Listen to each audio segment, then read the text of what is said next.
ఈరోజు ప్రభుత్వం ఏదైతే ఎన్నికల మేనిఫెస్టోలో పెట్టామో కర్నూలులో హైకోర్టు బెంచ్ పెట్టాలని చెప్పి ఆ రోజు ఎన్నికల మేనిఫెస్టోలో చెప్పాం.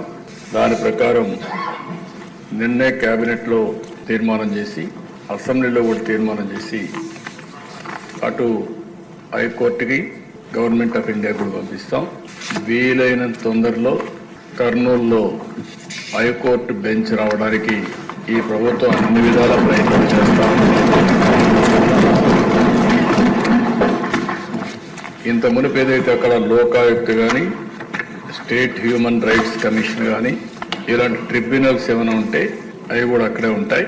అవి కూడా షిఫ్ట్ చేయడం లేదని చెప్పి మరొకసారి తెలియజేస్తున్నా. ఇది కాకుండా దిశ ఈరోజు ఈ ప్రభుత్వం వికేంద్రీకరణ ఎక్కడికక్కడ 1-2 సిటీసే కాకుండా ఈరోజు అన్ని ప్రాంతాల్లో సమగ్ర